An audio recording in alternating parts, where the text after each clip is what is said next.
Assalamualaikum warahmatullahi wabarakatuh. Perkenalkan, nama saya Saparis Saryadi. Saya dari kelas 10-3. Saya akan mempresentasikan materi sejarah tentang masuknya Hindu-Buddha di Indonesia, yaitu keadaan Nusantara sebelum kedatangan Hindu-Buddha di Indonesia. Sebelum kedatangan agama Hindu-Buddha di Nusantara, Indonesia telah memiliki berbagai budaya dan kepercayaan yang berbeda di setiap wilayahnya.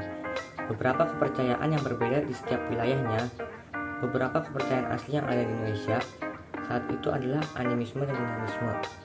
Saat itu, penduduk pribumi di setiap wilayah memiliki keyakinan bahwa setiap benda yang memiliki jiwa dan alam semesta penuh dengan roh-roh yang harus dihormati dan dipuji.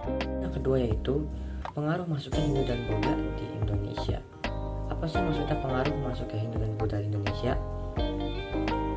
Pengaruh tersebut merupakan dampak dan perubahan yang terjadi pada masyarakat Indonesia yang terjadi pada masa lalu yang disebabkan oleh kedatangan Hindu dan Buddha ke Nusantara. Kedatangan agama ini membawa pengaruh pada berbagai aspek kehidupan masyarakat seperti agama, budaya, seni, arsitektur, bahasa, filsafat, dan lain-lain. Pengaruh tersebut antara lain adalah yang pertama ada pengaruh agama. Pengaruh agama ini membawa ajaran konsep Tuhan, kehidupan setelah mati, dan cara mencapai keselamatan. Kemudian pengaruh yang kedua yaitu pengaruh pemerintahan. Kerajaan Mataram, Kediri, dan Majapahit yang memiliki aliran Buddha memiliki pemerintahan yang terorganisir dengan baik. Yang ketiga yaitu pengaruh sosial. Pengaruh ini berdampak pada masa lalu, seperti dalam adat istiadat yang masih dipraktikkan hingga kini, seperti ngaben yang berasal dari Bali. Yang terakhir ada pengaruh arsitektur.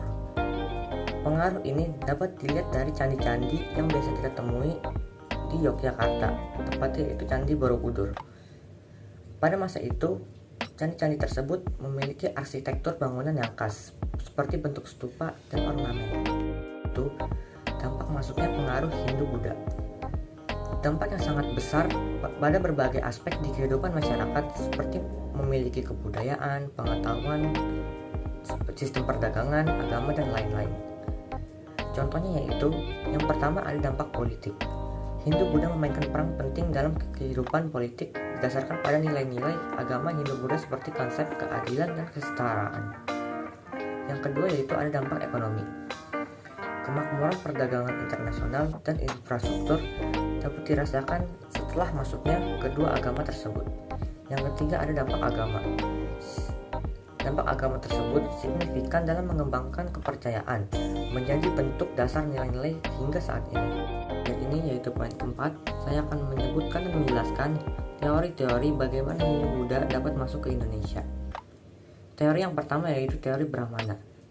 Teori ini menjelaskan bahwa masuknya agama Hindu-Buddha ke Indonesia dibawa oleh golongan Brahmana. Yang kedua adalah teori Ksatria. Teori ini menjelaskan masuknya Hindu-Buddha dibawa oleh orang-orang India dari kasta Ksatria. Yang ketiga ada teori Sudra. Teori ini menjelaskan bahwa agama Hindu-Buddha dibawa oleh orang-orang berkasta Sudra. Yang terakhir ada teori arus balik.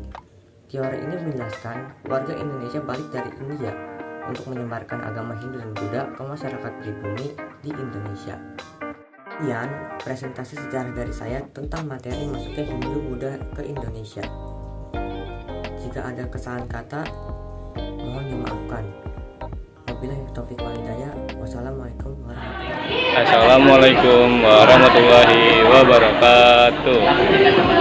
Perkenalkan, nama saya Muhammad Rifat Aditya dari kelas 10-3. Di sini saya ingin mempresentasikan materi sejarah tentang kedatangan Islam di Nusantara. Poin nomor 1 adalah keadaan Nusantara sebelum kedatangan Islam.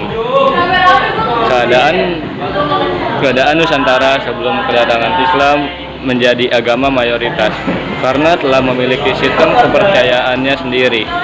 Secara umum, keyakinan tersebut disebut sebagai animisme dan dinamisme.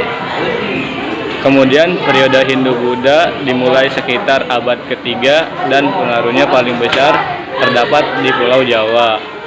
Poin nomor 2, latar belakang. Sebab umum. Pedagang pemegang peran penting dalam bersebaran agama dan kebudayaannya Islam. Sebab khusus dibawa oleh pedagang Gujarat, lalu diikuti oleh pedagang Arab dan Persia.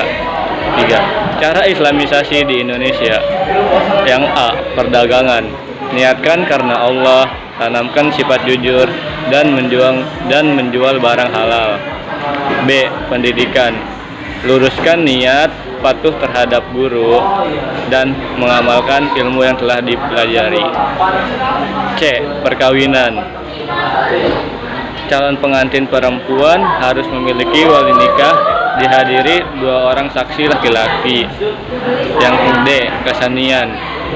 Niat membuat kesenian karena Allah, tidak sombong dan tidak dengki.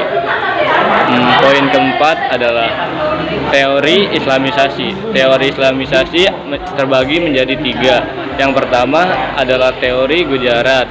Teori Gujarat beranggapan bahwa agama Islam dan kebudayaannya dibawa oleh para pedagang di daerah Gujarat. Yang kedua, teori Persia, bahwa Islam yang masuk di Indonesia pada abad ke-7 Masehi.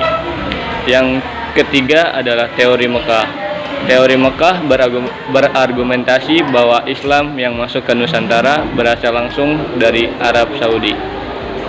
Sekian dari saya. Wassalamualaikum warahmatullahi wabarakatuh.